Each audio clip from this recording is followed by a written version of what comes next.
Una nueva generación de Regreso a Casa presenta el audiolibro de Osvaldo Bernadas, En las manos del alfarero. Anhelando ser un vaso escogido para transmitir tu mensaje en las naciones. Osvaldo Bernadas. Diciembre, 2017. Buenos Aires, Argentina. Enseñanza inspirada en un artículo del pastor David Greco. Dios se ha propuesto ser el todo en tu vida. Él es el centro de todas las cosas. Él conoce perfectamente todos tus pensamientos y tus planes. Dios ambiciona ser el centro de tu corazón. Si tú has aceptado a Jesucristo como tu Salvador, considérate libre, porque aun a pesar de que en este momento puedas estar transitando por un desierto de pruebas, Él siempre te dará sostén. David Greco. Capítulo 1. El llamado de Dios a Jeremías. Palabra de Jehová que vino a Jeremías, diciendo: Levántate y vete a casa del alfarero, y allí te haré oír mi voz. Y descendí a casa del alfarero, y he aquí que él trabajaba sobre la rueda. Jeremías 18, 1, 2. Durante uno de los tiempos más dolorosos de la historia de Israel, vivió un gran profeta y hombre de Dios, llamado Jeremías. Eran tiempos donde reinaba una gran confusión social. En Israel predominaban la idolatría y las actividades ilícitas. Eran tiempos de mucha tristeza y malestar, y Jeremías no paraba de llorar e interceder por el pueblo, pero el Señor parecía no escuchar. Hasta que una mañana, el profeta Jeremías se levantó de su lecho, sin sospechar que Dios estaba a punto de hablarle una de las verdades más poderosas que jamás se habían soltado hasta ese momento. Dios te puede sorprender de la forma más insólita y cuando menos lo esperes. Desde que comprendí esto, cada mañana me despierto con expectativa y esperanzas renovadas. Jeremías no tenía la menor idea del trato que Dios iba a tener con él. Esa mañana Dios le dijo: quiero que vayas a la casa del alfarero, y Jeremías fue y se puso a observar mientras el alfarero trabajaba. Resulta bastante insólito, al leer la narración, que simplemente haya entrado en la casa sin ser percibido por el alfarero. Es evidente que algo sobrenatural estaba rodeando la escena, ya que el alfarero siguió trabajando sin ni siquiera cuestionar qué era lo que hacía Jeremías parado al lado suyo, observándolo. En primer lugar, Dios le revela a Jeremías dos verdades esenciales.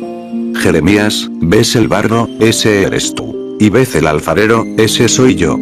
Bajo la luz de esta revelación, Dios comenzó a hablar. A través de cada paso que el alfarero iba dando, Dios lo iba instruyendo. Así, Jeremías comienza a descubrir el trasfondo espiritual de esta maravillosa ilustración. Este era un proceso que él infinidad de veces había visto, sin nunca prestarle atención. La incertidumbre que sentía Jeremías de saber que Dios estaba a punto de impartirle sabiduría de lo alto que cambiaría su vida para siempre, lo desbordaba. Este es el estado de conciencia y la expectativa correspondiente que cada ser humano debería tener cuando está a punto de recibir un mensaje de parte de Dios, ya sea a través de la lectura de un libro o al escuchar un sermón en el templo. Lo primero que vino a la mente de Jeremías fue la imagen de cuando Dios creó con un poco de arcilla roja al primer hombre, a quien bautizó con el nombre Adán. Que significa justamente, hombre rojo o hombre de arcilla. En un momento, Jeremías se sorprendió al ver que el alfarero, saliendo por la puerta trasera de su casa, fue en busca de un poco de barro. Por lo general todos los alfareros construían su casa cerca de un lodazal. El alfarero miró el barro, y en un momento, fijó sus ojos en un pedazo de arcilla específica, la cual le pareció apropiada, la tomó en sus manos, y comenzó a trabajar con ella. Así, como el alfarero, un día el Señor fijó sus ojos en ti y en mí, y aunque como a ese barro nadie nos daba ningún valor, aún así, Él extendió su mano viéndonos como materia prima de mucho valor. Podemos comprender a través de este episodio, que no somos nosotros quienes elegimos, sino que es Dios, por su gracia, quien nos elige y nos llama a trascender. Si hoy estás recibiendo este mensaje, comprende que no es porque tú lo hayas planeado, es producto de un designio ideado por el mismo Dios. Vosotros no me escogisteis a mí, sino que yo os escogí a vosotros, y os designé para que vayáis y deis fruto. Juan 15, 16. Jeremías observaba el barro y para él era todo lo mismo. Él no podía ver la diferencia. Él se preguntaba, ¿por qué el alfarero escogía tan celosamente algo sin ningún valor? Dios ve en ti lo que nadie puede ver.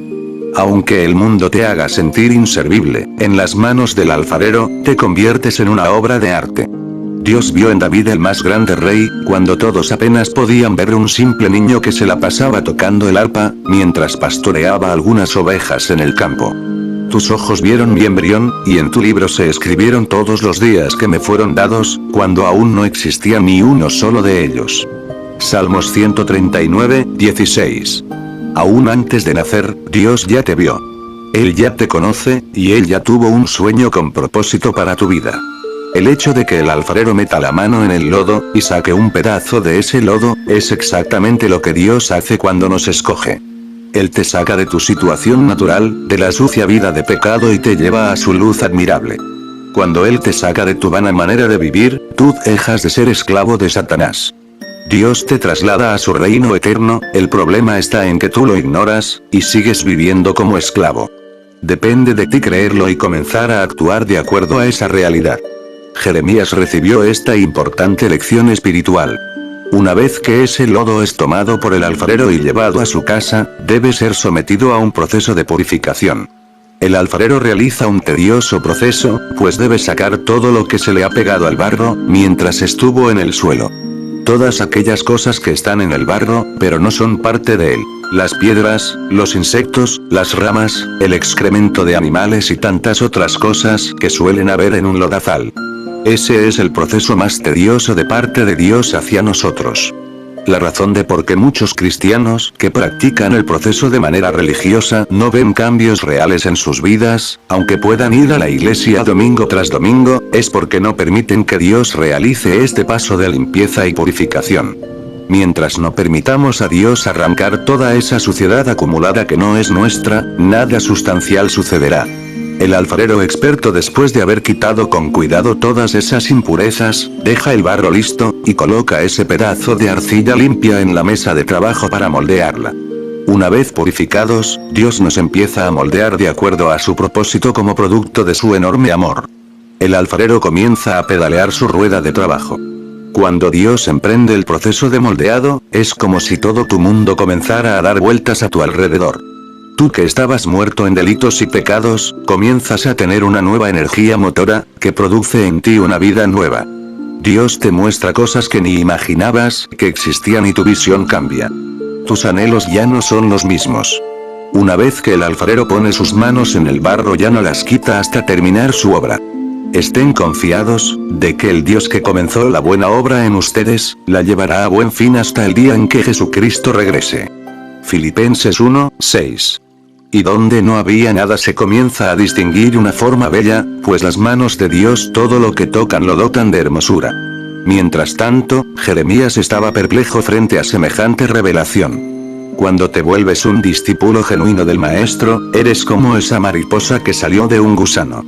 Puede que tome algo de tiempo poder volar, pero una vez que eres nueva criatura en Cristo, eres lo que eres, una nueva criatura en Cristo. De modo que si alguno está en Cristo, nueva criatura es, nueva creación es. Las cosas viejas pasaron, ahora todas han sido hechas nuevas. Segunda de Corintios 5, 17. Capítulo 2. Vasos para diferentes usos. Pero en una casa grande, no solamente hay utensilios de oro y de plata, sino también hay de barro. Y unos son para usos honrosos, y otros para usos sombríos. Así que, si alguno se limpia de estas cosas, será instrumento para honra, santificado, útil al Señor, y dispuesto para toda buena obra. Segunda de Timoteo 2, 20, 21. En los tiempos de Jesús, se encontraban en las casas diferentes vasijas hechas de barro, con diferentes usos, dependiendo de dónde se los colocaba y según lo que contenían. La Biblia describe 7 tipos diferentes de vasos. 1. Vasos de honra. 2. Vasos de misericordia. 3. Vasos escogidos. 4. Vasos limpios. 5. Vasos quebrantados. 6. Vasos de deshonra o de usos sombríos. 7. Vasos de ira. En este pasaje, Pablo no está hablando de una casa común de Medio Oriente. Pablo nos habla de la casa del Señor, la cual es la iglesia de Jesucristo. Él nos dice en forma figurada que dentro del cuerpo de Cristo hay diferentes tipos de recipientes o instrumentos. Así como en el templo de Jerusalén había vasos de oro y plata, también había vasos de barro, hoy en la iglesia también hay vasos que cumplen diferentes funciones y propósitos. Estos vasos son puestos en diversos lugares y contienen diferentes cosas. Dice Jehová, creador de Jacob, y formador tuyo soy. Oh Israel. No temas, porque yo te redimí. Te puse nombre y mío eres tú. Isaías 43:1. El Señor le está diciendo a Israel que Él es su creador, pero además le dice que Él es su formador. La palabra formador, literalmente en el idioma hebreo significa alfarero. En otras palabras, Dios nos está diciendo que a través de diferentes procesos, algunos muy dolorosos, es Él quien nos forma como hombres de reino, príncipes en Dios, ya que Él es el alfarero. Dios nos da forma para que le sirvamos en su casa, como instrumentos útiles en sus manos. Si entendemos esta enseñanza, a través del estudio de los diferentes tipos de vasos, podremos descubrir el propósito de Dios en nuestras vidas, y cuál es su voluntad para cada uno de nosotros. Realmente son asombrosas las formas que Dios usa para impartirnos sabiduría de lo alto. En algunas ocasiones me he preguntado por qué Dios optó por el pueblo de Israel como su preferido, pero al estudiar su cultura y su historia, he descubierto las interesantes costumbres hereditarias y cómo la Biblia hace referencia a esas tradiciones. Como cristianos somos vasos en la casa del alfarero, y ese alfarero es el Señor, quien nos tiene en sus manos. Él es nuestro formador y su taller es su iglesia. Los hombres pasan por un proceso académico para convertirse en profesionales. Después de hacer una carrera se especializan en maestrías y doctorados, a fin de complementar sus conocimientos y poder servir mejor en su área. Para ser un hombre de Dios hay que pasar por el proceso de Dios. Dios no escoge personas capacitadas, Él capacita a los que escoge. Capítulo 3. Vasos de honra. En tiempos bíblicos, apenas llegaba un visitante a una casa, ya sea que fuera un miembro de la familia que retornaba después de un arduo día de trabajo, o alguien que venía de visita, recorriendo los polvorientos caminos de Jerusalén, encontraba en la puerta de la casa, vasos de agua fresca, llamados vasos de honra. Estos se llenaban todos los días y se mantenían frescos a la sombra. Por más humilde que fuera la casa, todas tenían estos vasos en la entrada, y lo primero que hacía el visitante cansado, apenas llegaba a la casa, era beber un trago de esa agua fresca. El Evangelio de Juan dice, que en el último día de la gran fiesta de los tabernáculos, Jesús se puso de pie en medio de la multitud y alzando su voz, anunció a todos los que estaban celebrando: si alguno tiene sed, venga a mí y yo le daré de beber. Sin conocer el trasfondo histórico y cultural de aquel acontecimiento, malinterpretaremos el significado de lo que Jesús realmente expresó. Según los historiadores, en el último día de esta gran celebración, mientras se encontraban reunidas todas las familias judías de los distintos pueblos y aldeas, el patio del templo se tornaba sumamente sucio. Los residuos de comida dejados por las personas y los desechos de los animales que habían sido llevados para sacrificar, hacían que el patio del templo se convirtiera en un verdadero basural.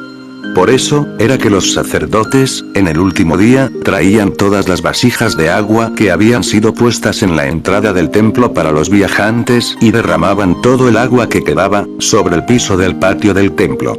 Por lo general era tanta el agua vertida, que muchas veces el agua llegaba a los tobillos de la gente. Esa agua corría limpiando toda la suciedad. Fue en ese momento, mientras el agua estaba corriendo, cuando Jesús se puso de pie y habló a la multitud: si alguno aún tiene sed, venga a mí y beba. Pues, de aquel que cree en mí, como dice la Escritura, brotarán ríos de agua viva. Con esto él se refería al Espíritu Santo que recibirían más tarde los que habían creído en él. Juan 7, 37, 39. El poder del Espíritu Santo hace en el terreno de lo espiritual lo que el agua hace en el orden material. El agua purifica, refresca, apaga la sed y convierte el campo estéril en tierra fructífera. Purifica lo que está manchado, restaura y limpia. Es un símbolo muy apropiado de la gracia divina que no solamente limpia el alma sino que le añade belleza. Jesús no se refería a un agua natural, sino a ríos de agua viva que fluirían desde el interior cuando viniese el Espíritu Santo. Jesús les estaba diciendo que si alguno todavía tenía sed, podía acercarse a él y tomar el agua que él estaba ofreciendo, y que si la bebían jamás volverían a tener sed. Estos vasos de honra representan a aquellas personas que sirven bajo la unción del Espíritu Santo, en una relación diaria. Para ellos la presencia de Dios es el agua fresca de cada día. Por lo tanto, cualquiera que tenga sed, o en otras palabras, que esté atravesando por algún conflicto, puede acercarse a estos hombres de Dios. ¿Quiénes son esos vasos de honra? Pues ellos siempre tienen una palabra de paz, una palabra de vida eterna. Su palabra siempre es fresca, porque sale de una relación personal con el Espíritu Santo. Un día, como tantos en la vida de Jesús, mientras peregrinaba con sus discípulos de aldea en aldea, aconteció algo muy revelador en relación a esto. Jesús emprende un viaje a Galilea con sus discípulos y pasa por Samaria. Estando cansados después de tanto caminar, decidieron hacer una parada junto al pozo del pueblo, y vino una mujer samaritana para sacar agua. Al verla, Jesús le dijo: «Mujer, ¿puedes darme de beber?». Los discípulos ya no estaban, pues habían ido a la ciudad a comprar algo que comer. Jesús le pide agua a la mujer, porque vio que la mujer llevaba un vaso de honra en la mano. Eso era algo frecuente. Las mujeres iban diariamente hasta el pozo del pueblo con sus vasos de honra para sacar agua fresca. Por eso Jesús, entre líneas, le estaba diciendo: «Yo no tengo un cántaro para poder sacar agua, ¿podrías darme tú de beber?». Entonces, la mujer, sintiéndose confundida, le dijo: «¿Cómo es que tú, siendo judío, me pides de beber a mí, siendo yo samaritana? ¿Acaso no es cierto que los judíos no se tratan con los samaritanos?». Jesús le dijo: «Si tú conocieras el don de Dios, y quién es el que te dice dame de beber, tú le hubieras pedido a él, y él te habría dado agua viva». La mujer le dijo: «Señor, no tienes con qué sacar agua, y el pozo es hondo. ¿De dónde pues sacarás el agua viva?». Respondió Jesús y le dijo: «Todo el que bebe de esta agua volverá a tener sed. Pero cualquiera que beba del agua que yo le daré, nunca más tendrá sed. El agua que yo le daré será en él una fuente que salte para vida eterna». La mujer le dijo: «Señor, dame de ese agua, para que nunca más tenga sed». Juan 4, 9, 15. Mientras esto sucedía, vinieron los discípulos, y se maravillaron de ver que Jesús hablaba con una mujer. Sin embargo, ninguno preguntó por qué hablaba con la mujer, ni qué le estaba diciendo. La mujer dejó su cántaro, y fue a la ciudad, y dijo a los hombres: «Venid, he conocido a un hombre que me ha dicho verdades incuestionables. ¿No será este el Cristo eterno?». Entonces salieron de la ciudad, y todos en el pueblo vinieron a él. A pesar de sus dudas y su asombro, esa mujer samaritana, que vivía en concubinato, después de haber tenido 5 maridos, recibió gracia y perdón de Jesús. Ella, después de ser ministrada por Jesús, se volvió la primera mujer samaritana en anunciar las buenas nuevas. «En el pozo hay un hombre que me ha dado de beber un agua diferente, un agua que me vivificó y limpió todos mis pecados. Vengan por favor, y conozcan al hombre que me ha dicho todo lo que he hecho. ¿Será posible que este sea el Mesías tan anhelado?». Entonces todos salieron de la ciudad y fueron hacia él, y el pueblo entero creyó en Jesús. «Ya no creemos a causa de tu palabra, nosotros mismos hemos experimentado que efectivamente tú eres el Salvador del mundo». Juan 4, 29, 42. Ellos pudieron conocer personalmente a Jesús, y en su análisis propio llegaron a la conclusión de que él era el Salvador del mundo, el Cristo esperado. Los samaritanos quisieron dejar claro que aunque inicialmente se habían acercado a él por el testimonio de la mujer, finalmente llegaron a creer porque ellos mismos vieron y oyeron a Jesús personalmente. Cada uno de nosotros debe anhelar tener un encuentro personal con él.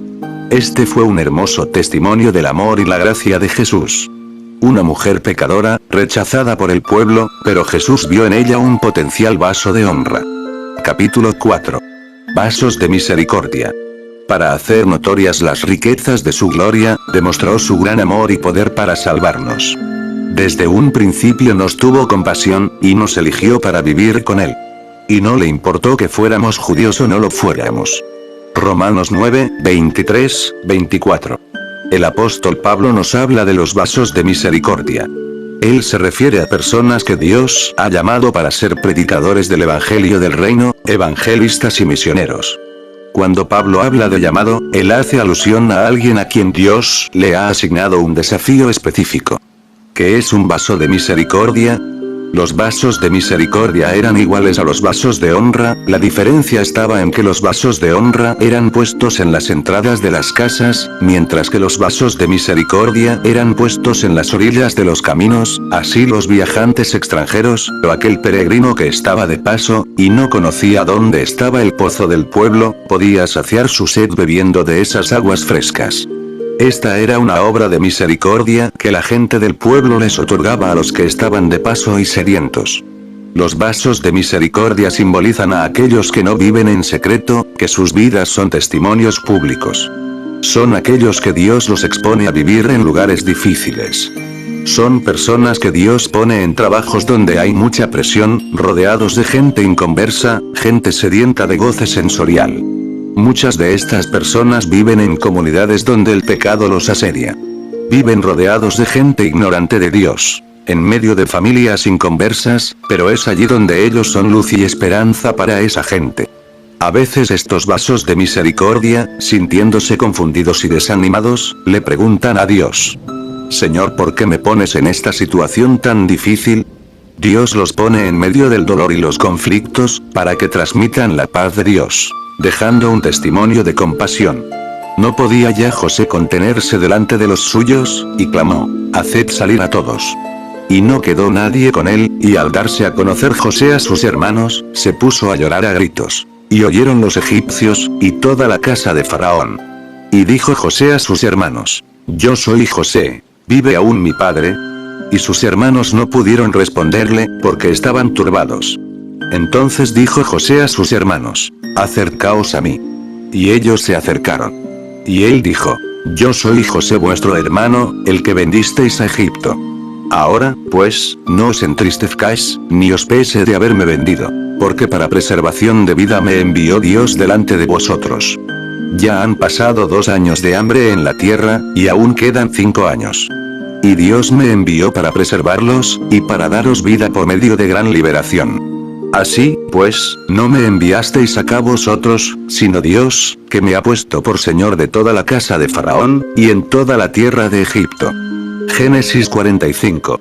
José, siendo apenas un muchacho, siempre tuvo grandes sueños, pero fue vendido como esclavo por sus hermanos porque le tenían mucha envidia. Su padre lo prefería y le había regalado una hermosa túnica de colores. Él era su hijo privilegiado. La unción del Espíritu Santo es como esa prenda de colores que nos da cobertura. Muchos te envidiarán por eso, querrán hacer morir tus sueños, pero si tú eres un vaso de misericordia, al igual que José, tú estarás preparado para dar a conocer las riquezas de la gloria de Dios. José fue vendido como esclavo y comprado en Egipto por el capitán de la guardia de Faraón, quien le puso como mayordomo de todas sus pertenencias, y estando ahí fue acosado sexualmente por la esposa del monarca. Engañado por ella, Potifar hizo que fuera puesto en la cárcel.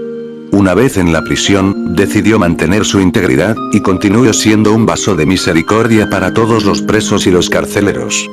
En medio de todas estas circunstancias adversas nunca se dio por vencido, siempre mantuvo firme el sueño que Dios le había dado. Él fue un auténtico vaso de misericordia. Los vasos de misericordia son testimonios visibles y disponibles para todos, ellos están disponibles siempre a la orilla del camino.